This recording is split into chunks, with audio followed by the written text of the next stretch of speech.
I, 35 husband, business owner. The guy who just found out his wife of 10 years has been sneaking around like a damn high schooler. I always knew something was off, but I never thought I'd get smacked in the face with the truth like this. I was supposed to be out of town, one of my business trips that took me away for a few days at a time.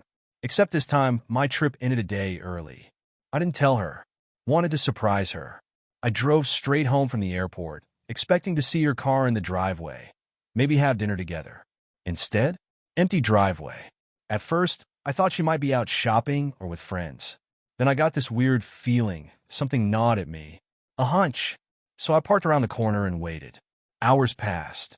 Still nothing. That's when I started checking her location.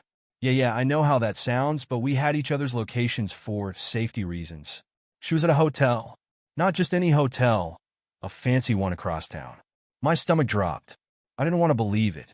Maybe it was a coincidence. Maybe she was there for work or meeting a friend. But I knew better. So I drove there, parked far enough away so she wouldn't see me. Walked into the lobby, heart pounding. And just as I was debating what the hell to do next, whether to go up, call her, or just turn around and leave, fate made the decision for me. The elevator dinged. Doors slid open. And there she was, hand in hand with some guy. I pulled out my phone. Click, click. A few quick shots before she even saw me. Then I made sure she did. Her face drained of color so fast I thought she might pass out. Her lover? He looked between us like he just realized he walked into traffic. "Enjoy your night," I said, voice steady. Too steady. Then I walked away.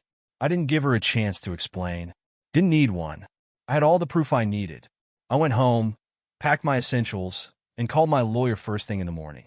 I wasn't just leaving her. I was making sure she walked away with nothing. And that's when things got messy. She started blowing up my phone an hour after I left the hotel. Calls, texts, voicemails. I can explain. It's not what it looks like. Please talk to me. By the time I got home, she was already calling my friends, my family, anyone who might convince me to just hear her out. I didn't respond. Just packed what I needed and spent the night at a buddy's place. The next morning, I met with my lawyer.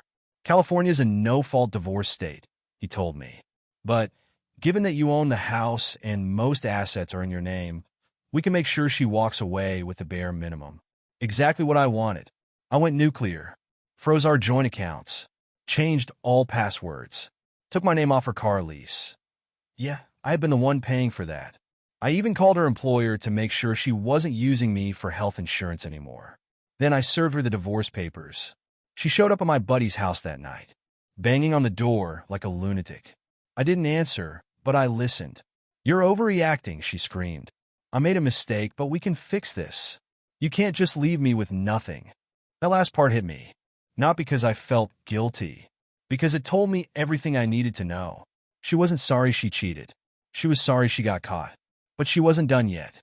Oh no, she was just getting started. The next morning, she escalated. I woke up to a flood of texts, some begging, some threatening. "You're ruining my life. I'll make you regret this. You can't just cut meth like this. I gave you years of my life." Oh, the irony. She gave me years of her life?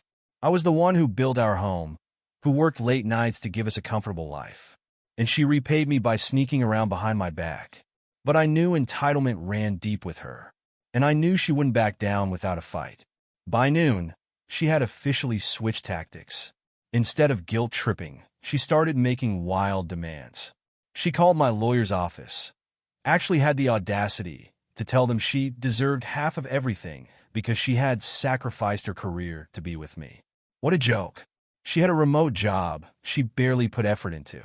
Meanwhile, I was running a business, making things happen. Then came the dirty tricks. She drained our joint savings account. It wasn't much, just a shared account for day-to-day expenses. But she took every last cent petty. Then she tried to lock me out of my own house. Changed the locks. Called the cops and claimed she felt unsafe, so they'd make me leave. Didn't work. The house was in my name. The cops told her she had no legal right to kick me out. Then she tried something even lower. She called my parents, who had always treated her like a daughter. She fed them some sob story about how I abandoned her and was leaving her destitute. Tried to play the victim. Didn't work. My parents knew me, knew I wouldn't do this without a damn good reason. When they pressed her for details, she got defensive and hung up. But the final straw, the thing that really set me off, she tried to take my business. This woman, who had never lifted a finger to help build it, had the nerve to claim she was entitled to a share because she had supported me. My lawyer shut that down fast. She had no legal claim, no ownership stake. Just another desperate attempt to milk me dry. And I had enough. I went for the kill shot. I had been playing defense up until now, letting her flail and throw her tantrums, but that ended the moment she came after my business. I wasn't just going to walk away. I was going to bury her. First, I made sure she couldn't pull any more financial stunts. My lawyer filed for an emergency financial restraining order, which meant she couldn't touch any assets that were in dispute. That meant no more draining accounts, no more trying to claim things that weren't hers. Then I exposed her for the liar she was. I sent the photos I took at the hotel to her family. Not with a long explanation, just a short, cold message. This is why I'm divorcing her. Thought you should know. She had been running around telling everyone that I had abandoned her, that I was punishing her unfairly. But now, that narrative shattered overnight.